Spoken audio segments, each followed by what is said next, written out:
Assalamualaikum warahmatullahi wabarakatuh. Waalaikumsalam warahmatullahi wabarakatuh. Apa kabar semua?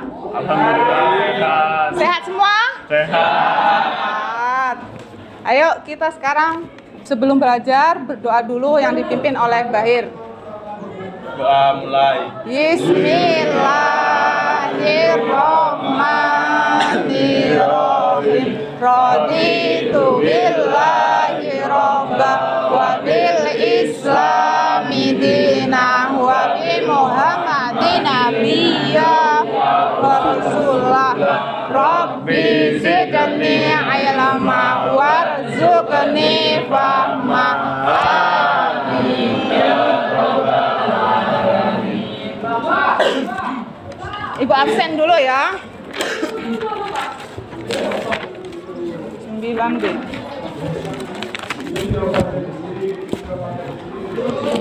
Siapa hari ini yang nggak masuk? Rani, Ramadhani, Rizka Wirya. Rani, Ramadhani. Alpa, Izin. izin. Terus Rizka Wirya. Izin. Rizka Khairia izin. Sedikit. Siapa lagi? Alif Farhansa. Ali Farhansa. Alpa, Salih Difarenang. Galih Diva Rinaldo. Alpa. Terus Alfa Iman Rufin. Arba'i. Alpa apa izin? Alfa. Ya, ada lagi? Ya. Nah, sebelum kita masuk ke kegiatan untuk menumbuhkan rasa nasionalisme kita terhadap bangsa kita, ya, mari kita menyanyi dulu Garuda Pancasila ya. 1, 2, 3. Garuda Pancasila. Aku pendukungmu patriot proklamasi, sedia berkorban untukmu. Pancasila dasar negara, rakyat adil makmur sentosa, pribadi bangsaku. Ayo maju, maju, ayo maju, maju, ayo maju, maju. Nah, untuk kegiatan hari ini kita akan mempelajari tentang teori-teori masuknya Islam ke Indonesia. Nah, ini ada gambar. Bisa kalian lihat ini gambar apa? Masjid. Gambar orang. Gimana ini? Ya.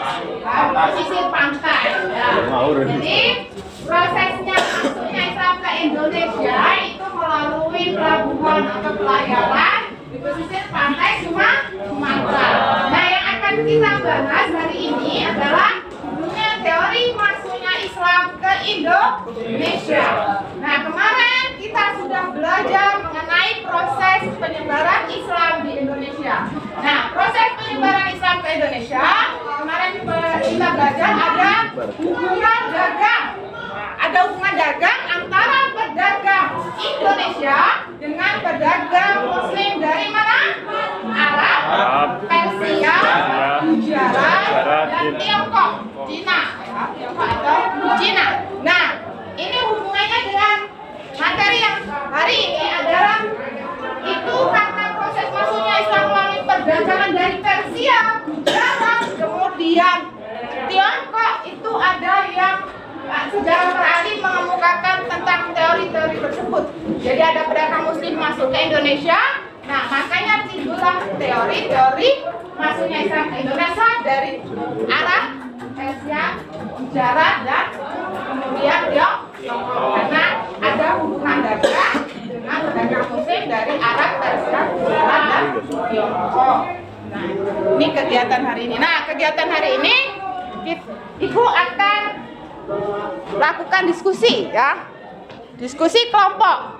Nah, kemarin Ibu sudah bagi kelompok. Jadi hari ini kelompok pertama silahkan maju ke depan. Kelompok pertama maju ke depan.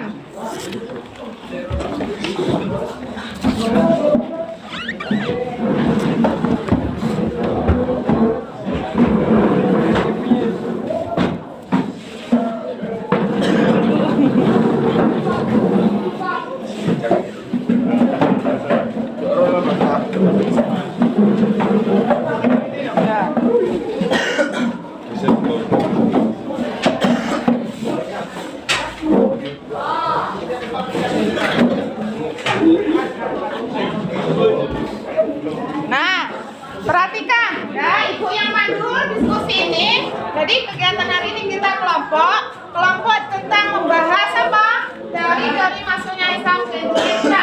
Ya, silakan kalian buka kelompok lain tentang judul teori masuknya Islam ke Indonesia. Jadi kelompok pertama ini membacakan materi tentang teori masuknya Islam ke Indonesia. Nanti kelompok yang lain mengajukan pertanyaan kalau sudah selesai membaca. Nah, Ibu persilahkan kelompok 1 untuk membacakan materi.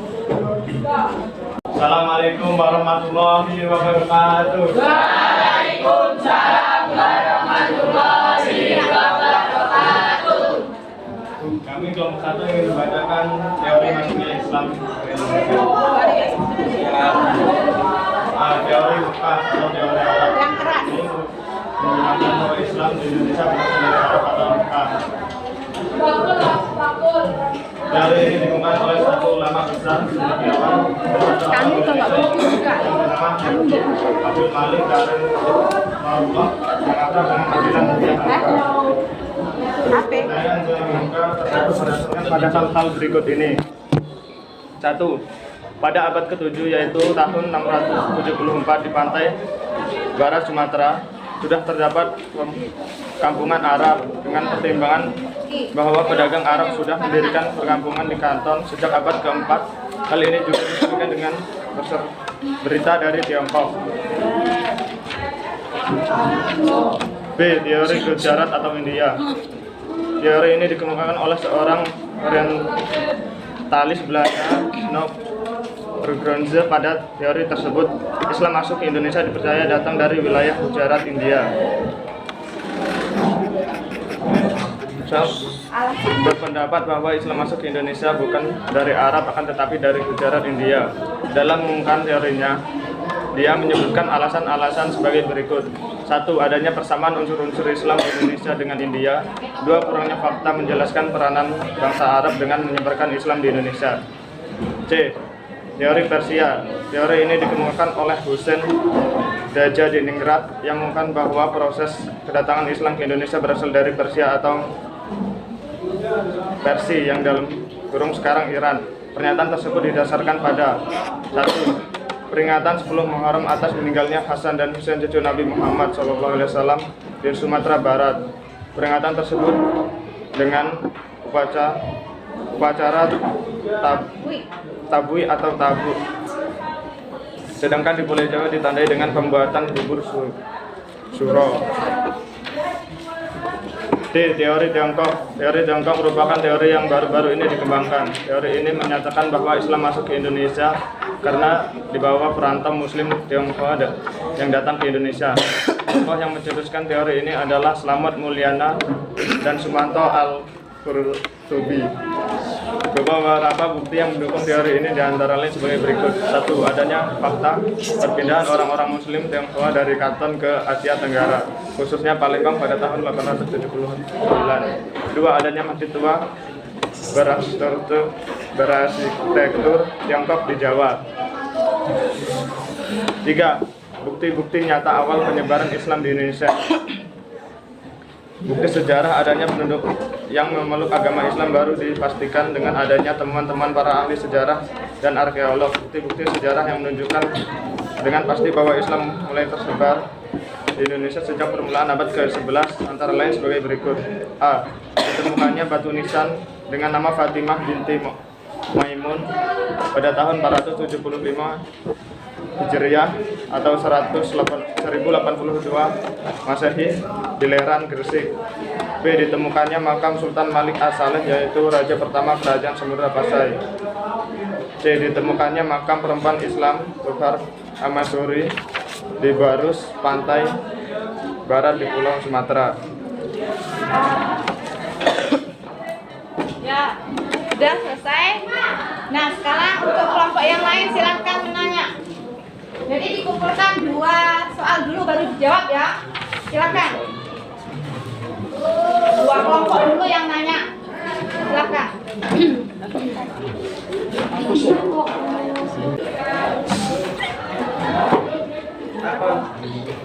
Saya ingin bertanya. bertanya, pada abad keberapa masuknya Islam di Indonesia? Islam awal masuk di Indonesia diperkirakan sekitar abad ke-7 Masehi. Ya, terima kasih. Ya. Ada yang lain yang mau jawab? Untuk pertanyaan kedua, kelompok yang lain, silakan. Assalamualaikum warahmatullahi wabarakatuh. Waalaikumsalam warahmatullahi wabarakatuh. Saya mau bertanya, peringatan 10 Muharram itu peringatan apa? Saya akan jawab pertanyaan Eni.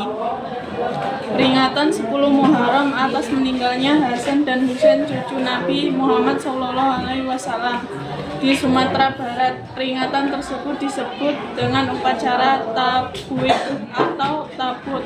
Sedang Ada yang menambahkan lagi? Sudah jelas belum jawabannya? Nah, kalau belum jelas ditambahkan lagi biar jelas. Nah, ditambahkan boleh. Ditambahkan. Sudah cukup. Nah, kemudian selanjutnya untuk pertanyaan kelompok berapa? 3. Yang belum menanya kelompok berapa? Silakan. Assalamualaikum warahmatullahi wabarakatuh. Waalaikumsalam warahmatullahi wabarakatuh. Yang keras. Siapa yang mengemukakan teori buka? Boleh. Oke, saya akan jawab pertanyaan dari kelompok 5. Sastrawan Indonesia yang bernama Haji Abdul Malik Karim Amarullah yang akrab dengan panggilan Buya Hamka. Ada yang lain? Silakan ditambahkan. Jelas. Sampai tambahkan sampai biar jelas. Sudah jelas belum? Tambahkan. Saya akan menambahkan jawaban dari kelompok 5. Teori ini dikemukakan oleh salah satu ulama besar atau cendekiawan dan sastrawan Indonesia yang bernama Haji Abdul Malik Karim Amarullah yang akrab dengan panggilan Buya Hamka. Ya. Kemudian yang terakhir kelompok 6. Silakan yang belum nanya, silakan nanya.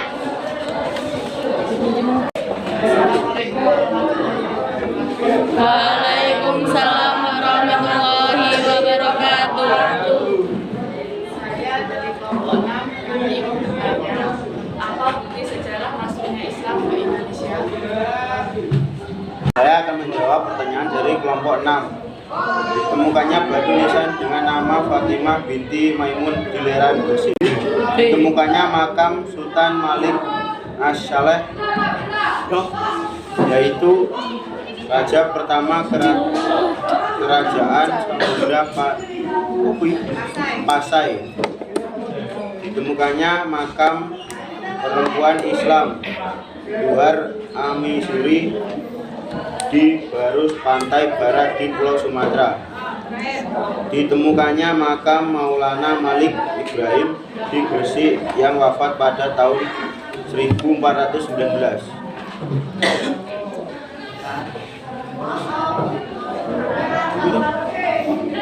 Ya. Lagi saja. Ya. Sudah cukup?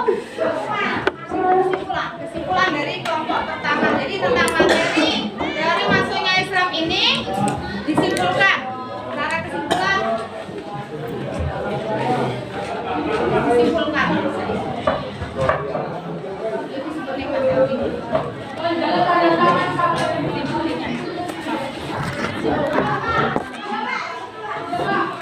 Ngomong kesimpulannya ngono ya, Bu ya.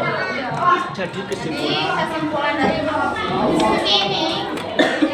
Jadi kesimpulannya pada diskusi kali ini, teori masuknya Islam ke Indonesia ada 4, yaitu 1 teori Mekah atau teori Arab, 2 teori Gujarat atau teori India, 3 teori Persia, 4 teori Tiongkok. Dan ada beberapa bukti-bukti penyebaran Islam di Indonesia. 1. Ditemukannya batu nisan dengan nama Fatimah binti Maimun di Leran Gresik. 2. Ditemukannya makam Sultan Malik As-Saleh, yaitu raja pertama kerajaan Samudra Pasai. 3. Ditemukannya makam perempuan Islam Tuhan Amisuri di Burus pantai Barat di Pulau Sumatera. 4. Ditemukannya makam Maulana Malik Ibrahim di Gresik yang wafat pada tahun 1419.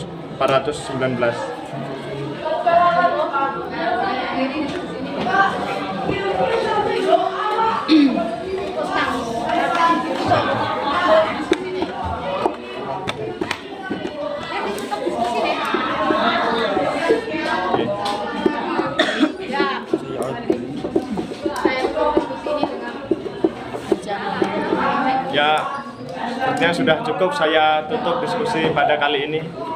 Wassalamualaikum warahmatullahi wabarakatuh. Waalaikumsalam warahmatullahi wabarakatuh.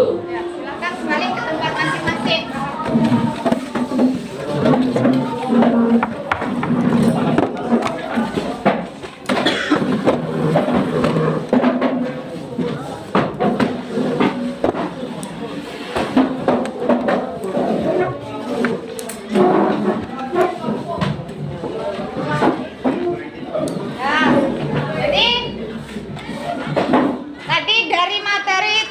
Masuknya Islam ke Indonesia didapat kita simpulkan apa?